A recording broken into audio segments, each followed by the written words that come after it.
When things don't sound the way they should, it can ruin the experience of playing. Don't worry, Cuthbert. The Dreamiverse contains heaps of ready-made sounds for us to use. First, let's switch over to play mode and see how it all sounds at the moment.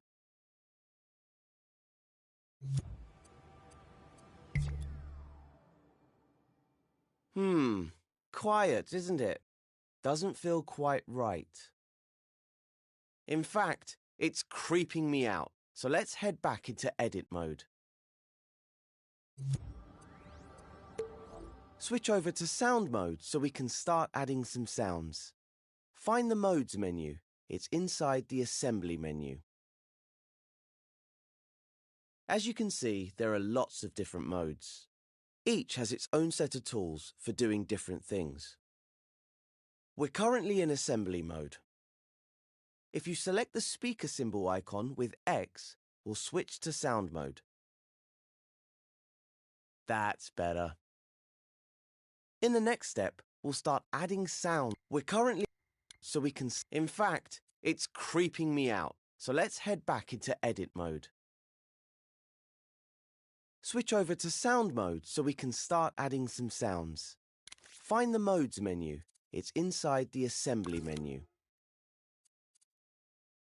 As you can see, there are lots of different modes. Each has its own set of tools for doing different things. We're currently in assembly mode. If you select the speaker symbol icon with X, we'll switch to sound mode. That's better. In the next step, we'll start adding sounds to the scene.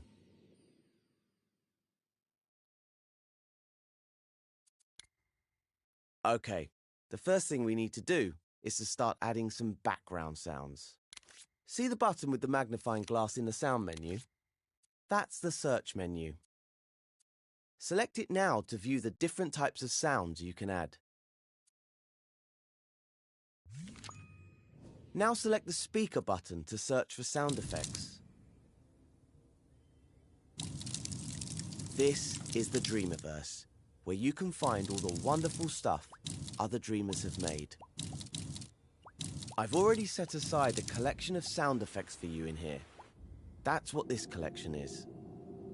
It's bursting with different sound effects for you to play with. Select it with X to open it. I've arranged the sound effects into groups for you. To get a proper overview, use the right stick to zoom in and out of the collection. This group of sound effects are background sounds. You can hear a preview of each sound by hovering over them with your imp. Find something that fits the dreamy atmosphere of the scene. I rather like Dream Space. When you've found a sound you like, select it with X. The sound you selected now appears as a gadget on your imp. You can stamp it into your scene with R2, any place you like. It doesn't matter where you put it because background sounds can be heard everywhere in a scene. Now let's start time with R3 and see how it all sounds. Ah, that's better. Notice how much more alive the scene feels with just that one sound. Imagine how it will feel with even more sound effects. But there's no need to imagine it. You can start adding more now to create a layered and unique ambience. If you want to replace a sound effect, just stamp a different one over it. When you've got things sounding just how you want them, rewind time with L3 and move on to the next step. Background sounds really help to create an immersive atmosphere. But to add sound to a specific object in the scene, you need to use what we call a spot sound. Let's try it out on the fire between the platforms. I'm sure we can find some fire sound effects in the collection. Let's take a look. Select Search Sound Effects from the Sound menu. As we open the tutorial collection in the last step, it's still open when we come back to the Dreamiverse. Isn't that handy? Ah, just what we need. Some fire sound effects. Have a listen to some of the fire sounds and pick one you like. Once you've selected, your imp will be equipped with a spot sound effect. See those rings coming off the gadget? That's the sound's fade zone. The rings show you how the sound fades away as you move further from the source. Let's stamp that sound between the first two platforms. Put it above the fire and see what that sounds like. If you want to see the sound's fade zone, select the gadget with X. Click R3 to listen to the sound effect. You'll notice the sound gets louder the closer you get to it. Aha! You can almost feel that fire. Toasty. As you move away, out of the fade zone, it gets quieter, until eventually you can't hear it at all. You can press the circle button now to deselect the sound effect. Then click L3 to rewind the scene. If you're happy with your spot sound, move on to the next step.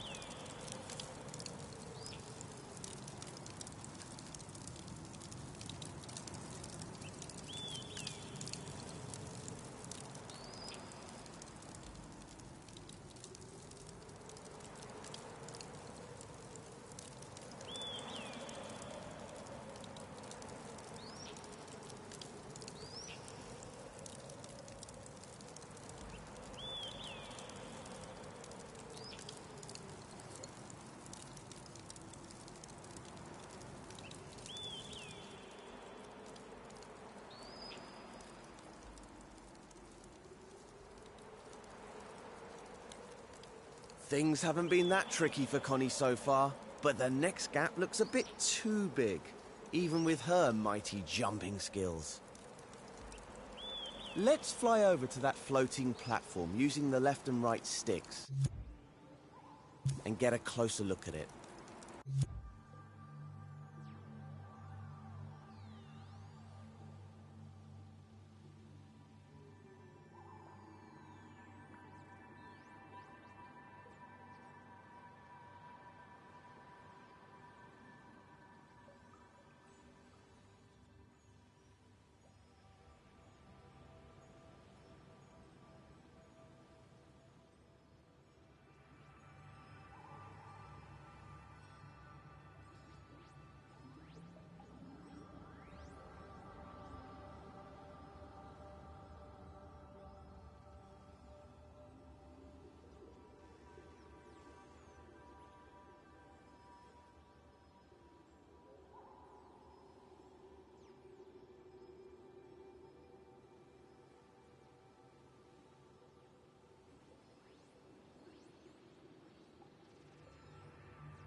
Looks like there's a trigger zone attached to it.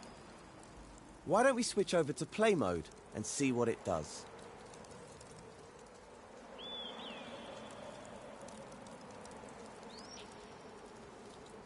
Well, will you look at that? It lights up the platform when Connie steps on it. Lovely. You know what would make it even better though? If it made a sound as well. So let's switch back to edit mode and make that happen. I've got a feeling you can find something in the tutorial collection to use here. Go to the assembly menu and go back into sound mode. Now go to search and select search sound effects. Use here. Go to the assembly menu and go back into sound mode. Now go to search and select search sound effects. Over here are some energy sound effects. Have a listen to a few. Pick a sound effect for your light up platform. I quite like the sound of Dream Terminal. See which one you like and select it with X.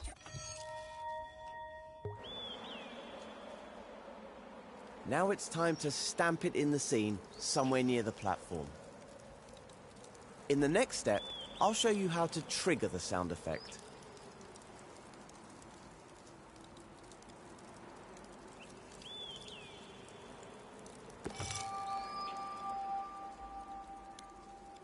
As we've already seen, background and spot sounds will play constantly when placed in the scene like this. But for the platform, we want the sound to be triggered by Connie. And for that to happen, we need to connect the sound effect to the same trigger zone that activates the glow. Move in closer to the platform using the left and right sticks. Take a good look at the trigger zone gadget. Do you see the output port that says detected when you hover over it? That means it will trigger when it detects a possessed puppet like Connie. So all we need to do to make the sound effect activate when Connie's on the platform is connect the output to the sound effect. Let's do that now. When you select the detected port with R2 or X, you'll see your imp becomes tethered to the port via wire. Gadgets communicate with each other using wires like this. You'll also notice that a power port has appeared on the bottom of the sound effect gadget. To connect the two gadgets, just hover over that power port and press R2 or X. Time to head into play mode to see how it sounds.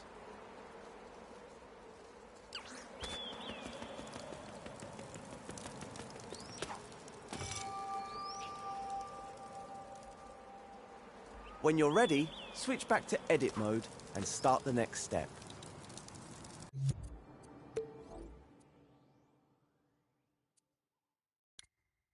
Oh, I just realized something. We got so caught up with these sound effects, we forgot to add another platform for Connie. She must be getting impatient, so let's sort that out for her.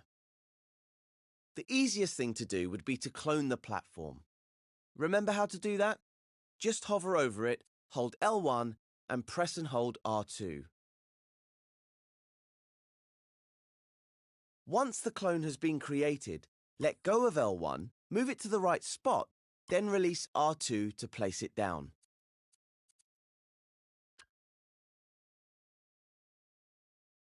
When you clone an object, any gadgets attached to it will come along for the ride. So all you need to do now is to wire the trigger zone on the second platform to the sound effect. Or even better, grab a new sound effect from the collection, just for variety. It's up to you. Dream Shapers should always go with their instincts. Whatever you choose to do, move on to the next step when you're ready.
All right, there's just one more gap for Connie to cross before she reaches the door.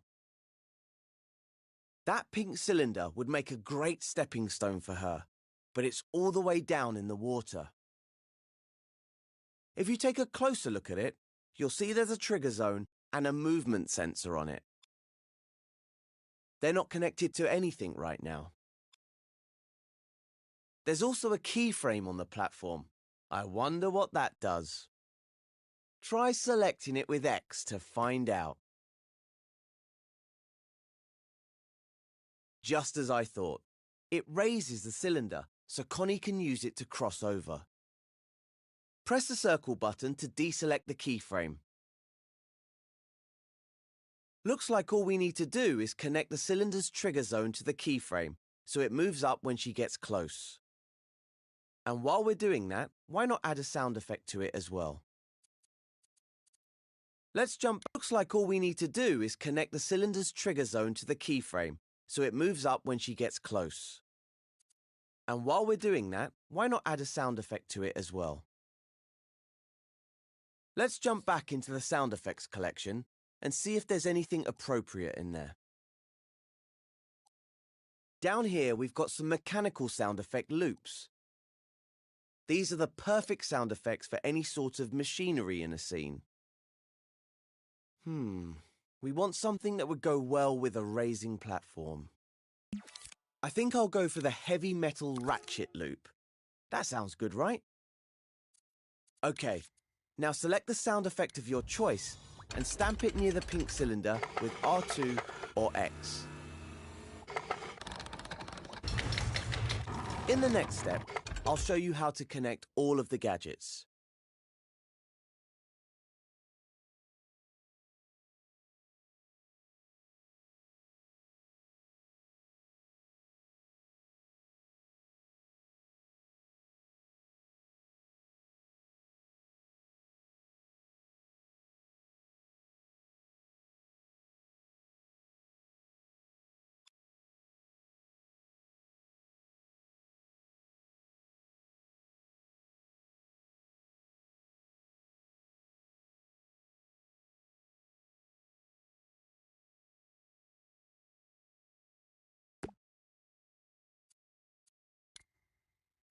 Now we just need to do a little bit of wiring to get everything working. Remember, the trigger zone will activate when it detects Connie, triggering the keyframe to raise the platform. Grab the detected output from the trigger zone with R2 or X. Then stretch the wire to the keyframe gadget and connect it to its power port with R2 or X. Now let's get the sound effect working. This will be triggered by the movement sensor. The movement sensor detects when the object it's attached to is moving. So when the platform starts rising, the movement sensor will send a signal from its output port. That's the output port on the right side of the movement sensor gadget. It's called velocity overall. Press R2 or X over the port to create a wire. You'll need to connect the other end of the wire to the sound effects power port.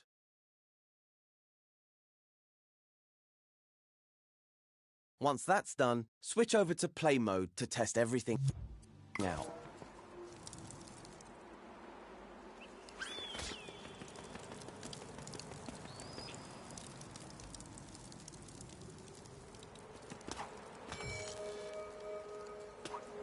So much better.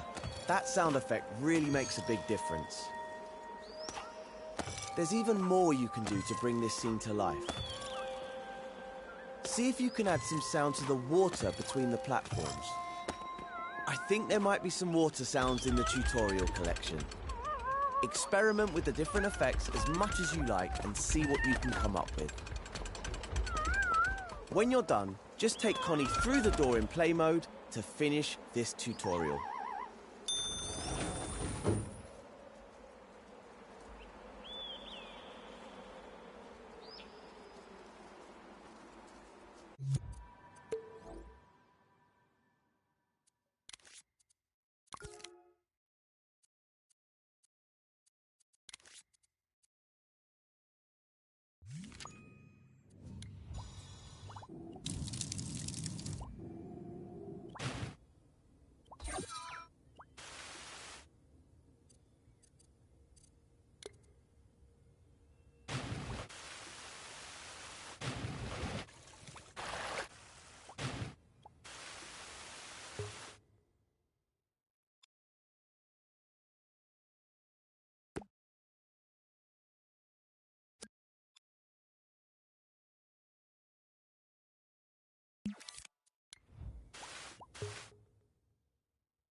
Welcome to Edit Mode. This is a fresh scene full of potential, where you can build anything you can imagine. Before you go wild with the power of dream shaping, let's just do a very quick imp quest to get you off on the right foot.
Welcome to Edit Mode.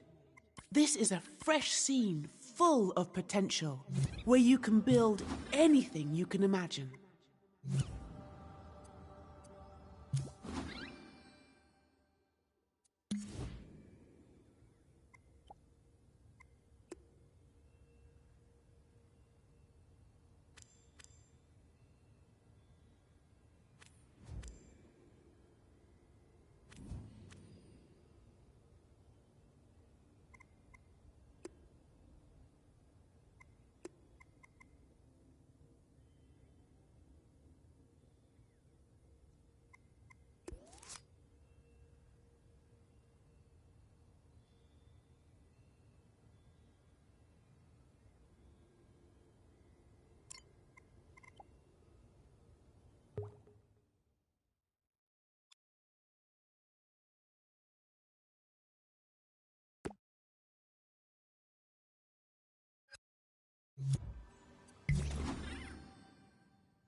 Dreamer, you've just made your very first creation. The Dreamiverse is yours.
This is the video library. We've got everything here. How-to videos, tutorials, masterclasses. They can all be watched while you edit, or enjoyed on their own, here in the Dreamiverse.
There's nothing quite like sculpting something from scratch. But you'll need a good grasp of the tools to avoid coming unstuck. So let's get down to it. Maybe Cuthbert will learn something too. Go to the Assembly menu. Press the square button to open it if it's closed, and select the Modes menu with the X button. Select Sculpt Mode with X. Its icon has some 3D shapes on it. Every time you enter Sculpt Mode from the Modes menu, a new sculpture will be created. You'll also notice that when you're in Sculpt Mode, everything outside the sculpture will be blurred and greyed out. This is to help you focus on what you're creating. You can adjust visual feedback in your preferences, which you can find in the Options menu.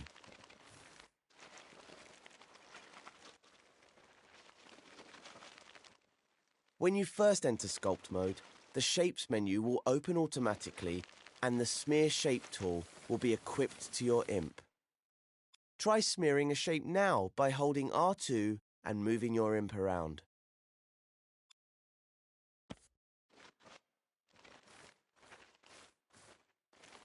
Now that's out of your system, undo all of it by using the left directional button. By using this tool, we'll help Connie get across the first gap. Move your view a bit closer to the action, looking side on at the space between the platforms. Make sure you can see the platforms and that your imp can reach them. We want to build an organic structure for Connie to walk on, so let's pick an appropriate shape. Select one from the Shapes menu, and you'll see it on the end of your imp. Use the up and down directional buttons to scale it to an appropriate size. While you have a shape on your imp, you can use the grab cam to zoom in and out. Just hold R1 and use the left stick. Now position your imp next to the platform on one side of the gap. Then hold down R2 and use the motion sensor function or the left stick to smear your shape in the gap so that Connie can walk on it. If you want to have another go at it, just undo using the left directional button. Feel free to press and let go of R2 as many times as you want. Each press will create a new edit within your sculpture. Bear in mind that all the edits you make are part of a single sculpture, even if they aren't connected. This means that in assembly mode, they'll behave like a single object. Why not try out different shapes to see what works best? Try holding L2 as you sculpt and use the left and right sticks to rotate the shape.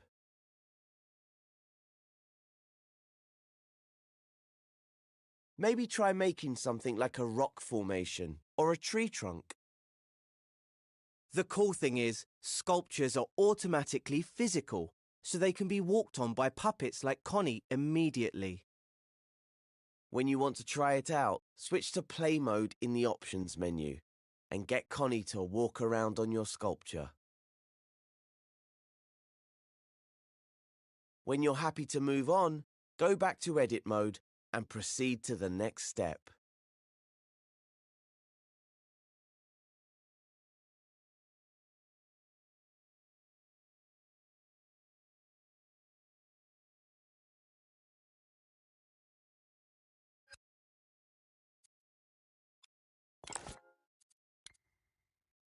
What happens when we want to edit an existing sculpture rather than start a new one? Let's investigate. When we went into Play Mode, we were taken out of Sculpt Mode. When you're in Assembly Mode, scope back into your sculpture. Hover over it with your imp, hold L1 and press X. It's just like scoping into a group. Have a go at it now. Now we're here, Let's try editing the shapes you've already made. To move or rotate shapes, unequip the Smear Shape tool by pressing Circle. This automatically equips the Move tool. You might notice most of the movement controls in Sculpt mode are the same as in Assembly mode. Grab and move shapes with R2, rotate them using L2 and the sticks or the touchpad. You can hold L1 and move with R2 to clone your shapes or scale them with the up and down buttons. You can even repeat clone. But unlike Assembly mode, you can't select things with X in Sculpt mode. Now try moving, rotating, and scaling your individual shapes.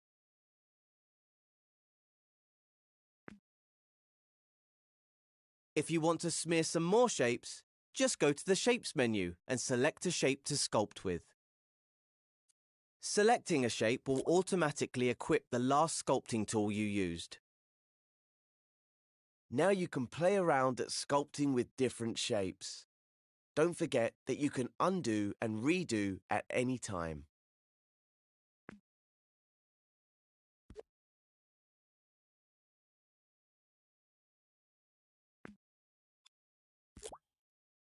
If you accidentally scope out, you can scope back into your sculpture by hovering over it with your imp and pressing L1 and X.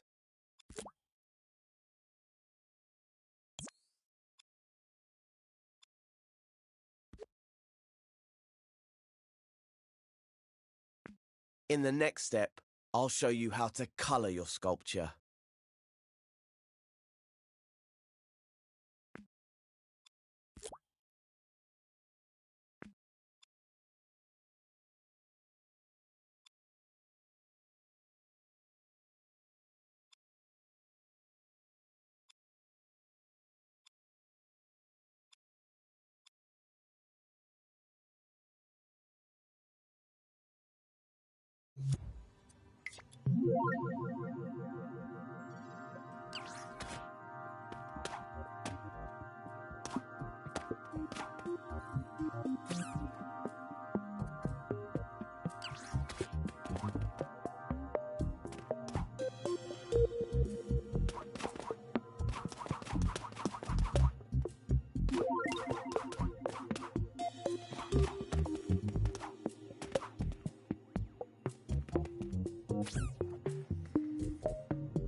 You've probably noticed by now that all your sculptures are orangey brown, like clay. That's the default colour, but you can sculpt with any colour you like. If you're in assembly mode, hover over your sculpture with your imp, then hold L1 and press X to scope back into it. Next, head to the Colours section in the Sculpt menu and press X over a colour group to see the different shades. Choose a colour, any one you like. And as if by magic, the shape on your imp is now the colour you chose. Any new shapes you make will be that colour, but the old shapes are still brown. Luckily, we can also colour shapes after we've created them, using the Spray Paint tool. Go to the Sculpt menu and open the Tools section with X. Then select the Spray Paint tool, which has a spray can icon. Now your imp will have an outline of the current shape on its tip. Intersect the shape with your sculpture and you'll see the spray paint colour appear on it. Hold R2 to apply the spray, which has a spray can icon. Now your imp will have an outline of the current shape on its tip. Intersect the shape with your sculpture and you'll see the spray paint colour appear on it. Hold R2 to apply the spray paint to the shapes. You can try out different colours and shapes to completely change the look of your sculpture. If you want to make it easier to keep your imp on the surface of the sculpture, you can use the Surface Snap guide. You can find Surface Snap in the Sculpt Guides menu. Select it with X to turn it on.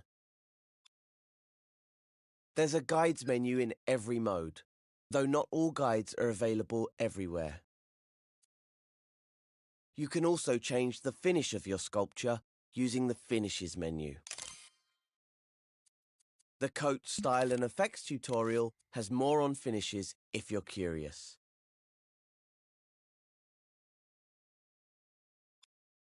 By now, you should have an organic looking form, and it will be whatever colour your imagination conjured up.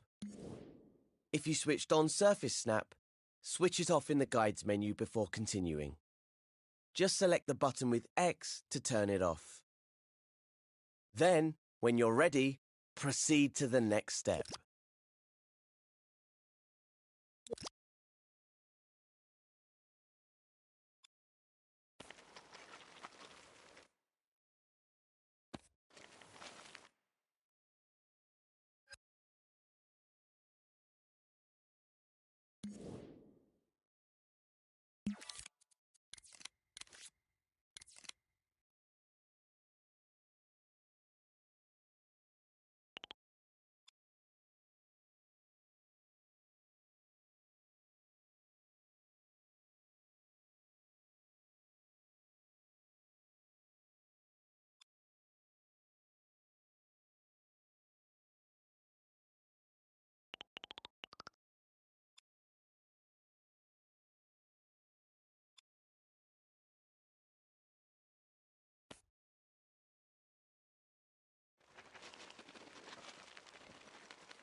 All these smeared shapes are creating one single sculpture, even if there's space between them. But you can also use the smear tool to remove from the sculpture instead of adding to it. To do that, we need to set the tool to subtract. Scope into your sculpture if you haven't already with L1 and X.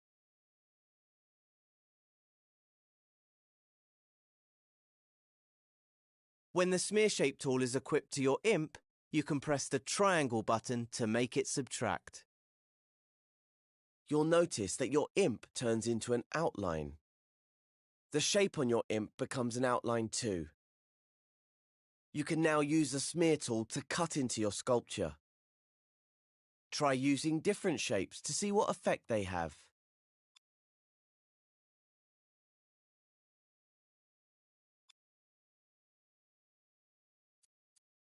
For a really cool effect, try subtracting with a different coloured shape on your imp.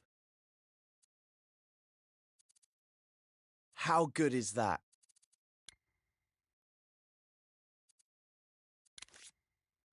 You can switch the tool between add and subtract by pressing the triangle button.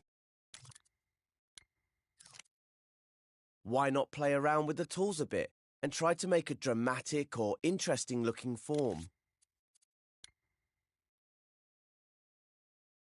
When you're happy with its shape, go into play mode and see if you can get Connie across it. If you need to edit it, just come back to edit mode via the options menu. Don't forget to scope back into your sculpture using L1 and X. When Connie has successfully crossed the first gap in play mode, switch back to edit mode, then go to the next step.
Smearing shapes can be a messy business.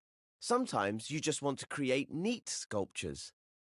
Luckily, there are ways to do that. So go to the Assembly menu and select Sculpt in the Modes menu.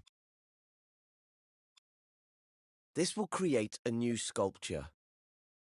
Now let's practice sculpting an architectural structure over the second gap. To help us build a neater bridge, open the Guides section of the Sculpt menu. In Guides, switch on Grid Snap by pressing X over it. You'll see a number appear next to the button. That's how big the grid squares will be. You'll notice the white dotted grid in the scene. The spacing of the dots shows the tightness of the grid. They will change orientation depending on your point of view. The scene. You'll see a number appear next to the button. That's how big the grid squares will be. You'll notice the white dotted grid in the scene. The spacing of the dots shows the tightness of the grid. They will change orientation depending on your point of view. We'll leave it on the default setting for now. You can experiment with it later. Now try making a colourful sculpture using the Smear and Move tools and the Colours menu. This'll just be a practice one, so don't spend too long on it. We'll delete it and make an even better one in a minute. You'll notice that it's much easier to keep your shapes neat and straight this time. That's because Grid Snap is active. It makes your tools and objects snap to the grid. It also helps you rotate precisely. Try it out using L2 or the touchpad. With Grid Snap on, objects rotate 45 degrees at a time. You can rotate the shape on the end of your imp before you stamp it, or use the Move tool to rotate shapes that are already placed.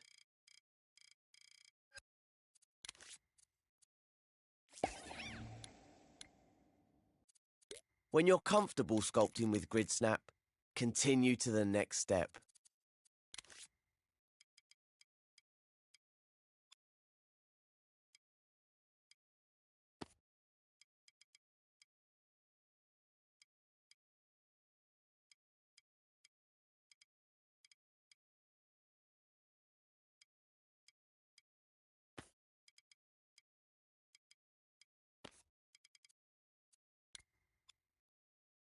If we want to make a super neat bridge, there's another guide we can use.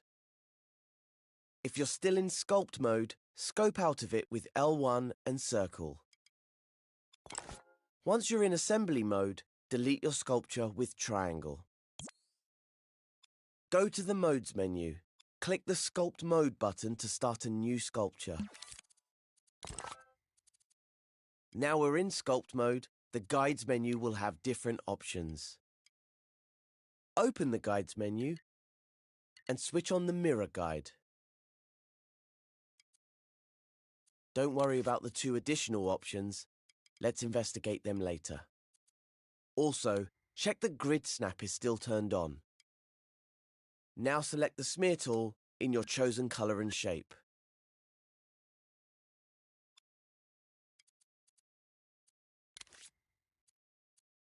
The Mirror Guide will always center on the first shape you make. That's why we started a new sculpture. Now, move your view so you can see all of the second gap, and your imp can reach it. If you need to, use the grab cam to zoom out a little from the shape on your imp. Now stamp your first shape right in the center of the gap to enable the Mirror Guide.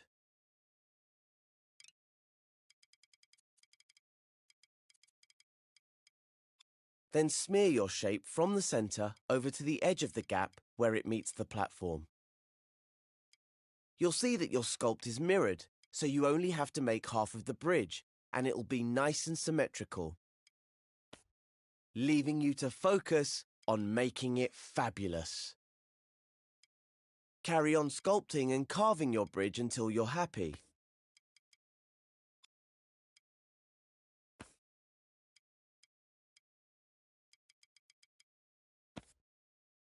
Test it in play mode.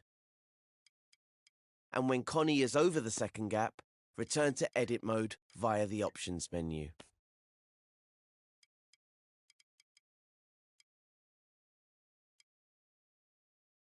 When you're back in edit mode, switch off the Mirror Guide. You can also switch off GridSnap if you want, before moving on to the next step.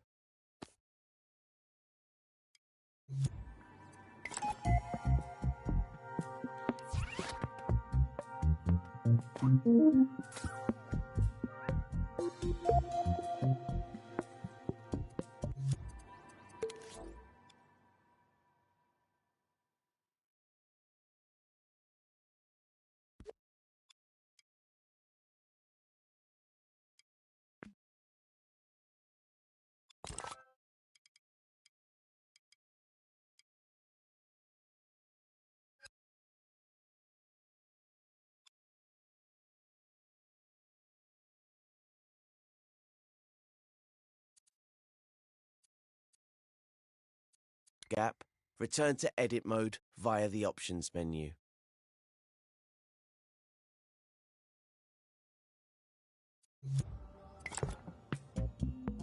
When you're back in edit mode, switch off the Mirror Guide. You can also switch off GridSnap if you want, before moving on to the next step.